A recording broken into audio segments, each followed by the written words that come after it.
Hi வணக்கம் நண்பா, welcome to Tamil tech review. நாங்கள் இந்த வீடியோவில் இப்போ ரீசெண்டாக பார்த்தீங்கன்னா ஸ்ரீலங்காவில் எல்லாருக்கும் இலவசமாக கவர்மெண்ட் லேப்டாப் கொடுக்குதுன்னு சொல்லி ஒரு நியூஸ் பரவி கொண்டிருக்கு. ஸோ அதை பற்றி தான் இந்த வீடியோவில் பார்க்க போகிறோம். ஸோ நீங்கள் இந்த வீடியோ கடைசி மட்டும் ஸ்கிப் பண்ண அப்புறம் தமிழ் எவ்வளோங்க நீங்கள் நம்ம Tamil tech review YouTube channel subscribe பண்ணலைன்னா கீழே ஒரு ரெட் கலர் பட்டன் கிளிக் பண்ணி சப்ஸ்கிரைப் பண்ணிக்கொள்ளுங்க. கூட பெல் ஐக்கன் இருக்கு, மத கிளிக் பண்ணி ஓலன்னு செட் பண்ணி விட்டீங்கன்னா நம்ம Tamil tech review YouTube channel upload பண்ணுற வீடியோக்கள் உங்களுக்கு உடனே நோட்டிஃபிகேஷன் சேரும். இப்போ வாங்க வீடியோக்கு போகலாம்.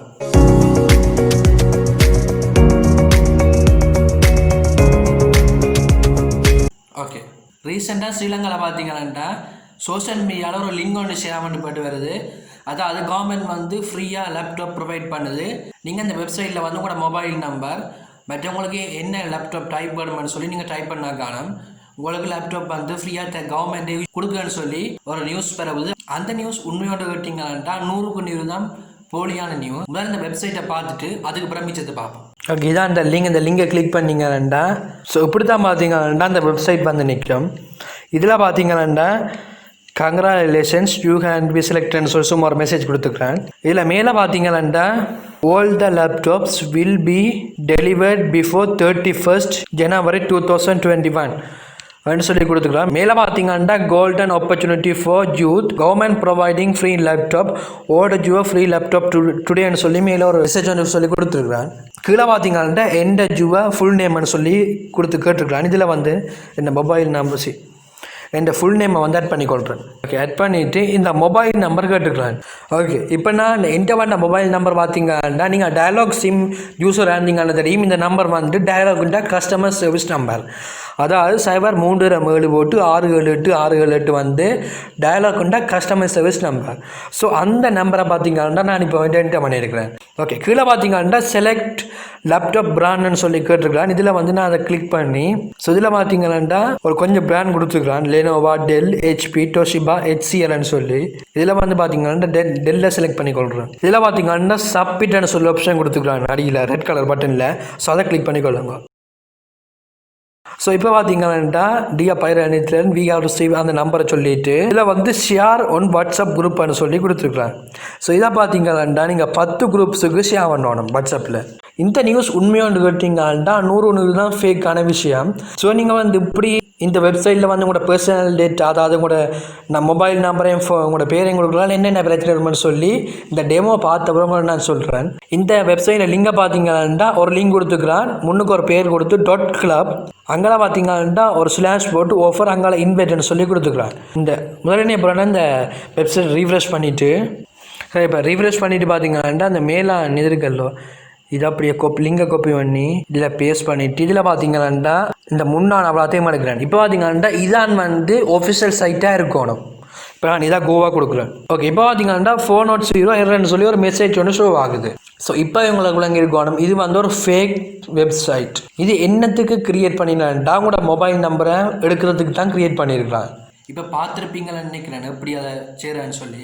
அதில் கடைசியாக பார்த்தீங்கன்னா அவன் சொல்லியிருப்பான் 3 குரூப்புக்கு ஷேர் பண்ண சொல்லி. ஸோ அதெல்லாம் பார்த்தீங்கன்னா 100 தான் ஃபேக். இதால் என்னென்ன பிரச்சனை வருமெண்டா உங்களோட மொபைல் நம்பர் என்டர் பண்ண சொல்லி கேட்டுருக்கலாம். ஸோ அப்படி நீங்கள் என்டர் பண்ணீங்க உங்களோட மொபைல் நம்பர் பார்த்தீங்கன்னா அவனோட டேட்டாபேஸில் ஸ்டோர் ஆகிடும். ஸோ அதுக்கு பிறகு உங்களோட மொபைல் நம்பரை வச்சு அவன் என்ன விஷயமும் செய்யலாம். இப்போ உதாரணமாக நீங்கள் கொடுத்துருந்த மொபைல் நம்பர் ஏதாவது உங்களோட பர்சனல் டேட்டா அப்படி இல்லாட்டி பேங்க் டீட்டெயில்ஸில் ஆட் பண்ணி வச்சுருந்தீங்கன்னா அந்த நம்பரை ஈஸியாக அக்சஸ் பண்ணி உங்களோட முழு டீட்டெயில்ஸ், உங்களோட பேங்க் டீட்டெயில்ஸ் எல்லாமே எடுத்துக்கொள்ளலாம். ஸோ அதே விட நீங்கள் ஆன்லைன் மூலம் எதுவும் பர்ச்சேஸ் பண்ணிக்க ஆன்லைன்லேயே நீங்கள் பே பண்ணிக்க உங்களோட மொபைல் நம்பருக்கு OTP கோட் வரும். அந்த OTP கோட் நம்பரை வச்சு தான் உங்களோட அக்கௌண்ட்லேருந்து நீங்கள் பே பண்ணுவீங்க.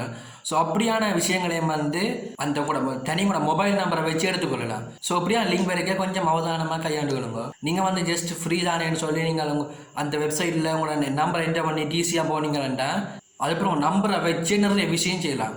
இப்படியான விஷயம் பார்த்தீங்கன்னா கண்டிப்பாக நாட்டில் பரவி கொண்டு இருக்கும். ஒன்று பார்த்தீங்கன்னா லாக்டவுன் கொரோனாவால் மெட்ட இப்போ ரீசெண்டாக நடக்கிற காலநிலை மாற்றங்களால் கண்டிப்பாக மக்கள் இதை நம்பி உண்மையை நம்பி கவர்மெண்ட் கண்டிப்பாக கொடுக்குமான்னு சொல்லி நம்பி நிறைய பேர் என்டர் பண்ணுவீங்க. ஸோ அப்படி உங்களோட நம்பரை என்டர் பண்ணி மிச்சம் செய்கிறதால உங்களோட பர்சனல் டேட்டா, பேங்க் டேட்டா எல்லாம் முழக்க வேண்டி வரும். அதை விட நீங்கள் இன்னொரு ஆலயம் இந்த இதுக்கு தள்ளுறீங்க. ஏன்னா உங்கள் என்ட்ரு பண்ணிட்டு கடைசியாக பார்த்தீங்கன்னா 3-4 வாட்ஸ்அப் குரூப்புக்கு ஷேர் பண்ண சொல்லி வந்திருக்கு. ஸோ நீங்களும் பார்த்தீங்கன்னா ஷேர் பண்ணுவீங்க. ஸோ அவையும் பார்த்தீங்கன்னா நம்பி நீங்கள் ஷேர் பண்ணீங்கன்னு சொல்லி கூட நம்பி அவையும் வந்து அங்கே டீட்டெயில்ஸை கொடுப்பிடும். ஸோ நீங்கள் மட்டும் மாட்டுப்படாமல் அவங்களையும் மாட்டி விடுறீங்க. ஸோ சோஷியல் மீடியாவில் வந்து இப்படியான விஷயம் இருக்கு, அதை கிளிக் பண்ணாமல் இக்னோர் பண்ணுறது நல்லா. அதை விட முக்கியமான விஷயம் என்னென்னா, அப்படியே தான் கவர்மெண்ட் ப்ரொவைட் பண்ணுதுன்னா கண்டிப்பாக உங்களுக்கு வந்து அவன் வெப்சைட்டில் அப்டேட் பண்ணுவேன். அப்படி இல்லாட்டி மீடியா நியூஸில் வந்து கண்டிப்பாக அதுக்கான நியூஸ் வந்து தீரும். அப்படியா நியூஸ் ஒன்றும் வராட்டி இது வந்து உங்களுக்கு விளங்கும் இது ஃபேக் தானேன்னு சொல்லி இது நான் கொடுத்து நம்பியமாக இருந்தால் ஒன்றுமே செய்யலாம். டெமோவில் பார்த்துருப்பீங்க, அந்த லிங்க் வந்து அந்த கடைசி லிங்க் அழிச்சு போட்டு அவன் ஒஃபிஷியல் சைட்டை பார்த்தா அந்த ஒஃபிஷியல் சைட் பார்த்தீங்கன்னா ஓப்பன் ஆகலை, எரர்னு சொல்லி வருது.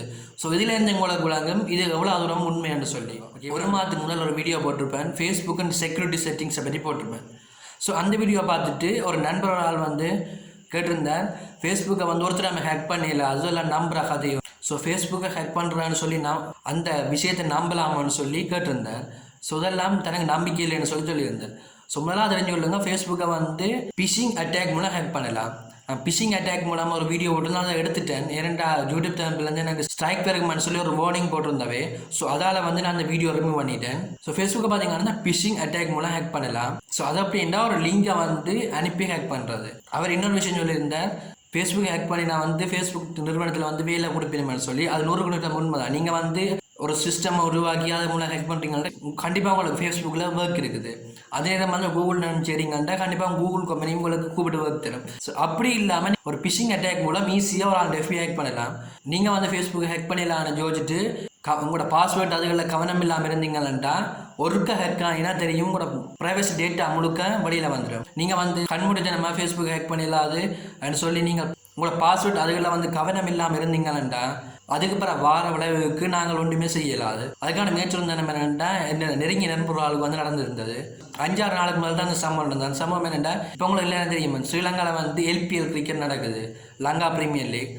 ஸோ அந்த எல்பிஎல் கிரிக்கெட் வந்து ஃபேஸ்புக்கில் லைவ் ஆக போகுதுன்னு சொல்லி ஒரு வாட்ஸ்அப் அவருக்கு அவர்கிட்ட பர்சனல் வாட்ஸ்அப் குரூப்பில் வந்து மெசேஜ் ஒன்று வந்திருக்கு. அவர் வந்து என்ன வேண்டா அந்த லிங்கை கிளிக் பண்ணி பார்க்க ஃபேஸ்புக் மூலம் வந்து லாகின் பண்ணி போக சொல்லி வந்திருக்குது. ஸோ அவரை என்ன வேண்டா அந்த மச்சை பார்க்கணும் ஆசிரியரை வந்து அந்த லிங்கில் வச்சே தண்டை ஃபேஸ்புக்கை லாகின் பண்ணி போயிருக்கிறார். ஸோ லாகின் பண்ணி போட்டு லாகின் பண்ணி உள்ளுக்கு போய் பார்த்தாருண்டா ஒன்றுமே வரையில, வெறும் ஒரு வெள்ளை பேஜ் மட்டும்தான் வந்தாது. அது அப்புறம் ஒன்றுமே ஷோ ஆகலை. ஸோ அதுக்கப்புறம் வந்தவர் பேக் பண்ணிட்டு அப்படியே விட்டார். ஸோ அடுத்த நாள் பார்த்தீங்கன்னா அவர்கிட்ட ஃபேஸ்புக்கில் வந்து பாஸ்வேர்ட், ஜிமெயில் ஐடி எல்லாமே சேஞ்ச் ஆகியிருந்திருக்கு. ஸோ அதுக்கப்புறம் அவருக்கு தெரியும் தண்டை ஃபேஸ்புக் வந்து ஹேக் ஆகுதுன்னு சொல்லி.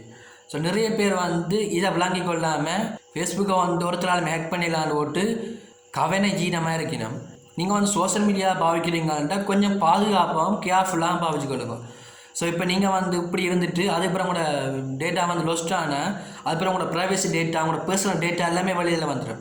ஸோ அதுக்கப்புறம் நீங்கள் யோசிச்சோண்டுமே செய்யலாது. அதால் வந்து நீங்கள் உங்களோட சோஷியல் மீடியாவை கொஞ்சம் பாதுகாப்பாக வச்சுருக்கிறதுன்னு இல்லை.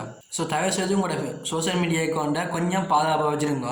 அப்படி நீங்கள் கவனமாக இருந்தீங்கன்னா ஒருக்கா உங்களோட சோஷியல் மீடியா வந்து ஹேக் ஆகினாலும் அதுக்கப்புறம் உங்களோட பர்சனல் டேட்டா எல்லாமே வெளியில் வந்துடும். அதுக்கப்புறம் வர விளைவுக்கு நீங்கள் தான் பொறுப்பேற்றுக்கொள்ளணும். ஓகே, இவ்வளோ தான். ஸோ இப்படியான விஷயங்களில் கொஞ்சம் அவதானமாக இருந்து கொள்ளுங்க. ஸோ இந்த வீடியோ எவ்வளோ தான். இந்த வீடியோ உங்களுக்கு பிடிச்சிருக்குன்னு சொல்லி நம்புறேன். இந்த வீடியோ உங்களுக்கு பிடிச்சா லைக் பண்ணுங்கள், ஷேர் பண்ணுங்கள். மறக்காமல் தமிழ் டெக் ரிவ்யூக்கு சப்ஸ்கிரைப் பண்ணுங்கள். என் டவுட் இருந்தால் கீழே கமெண்ட் பாக்ஸில் கமெண்ட் பண்ணுங்கள். தேங்க்யூ நண்பா.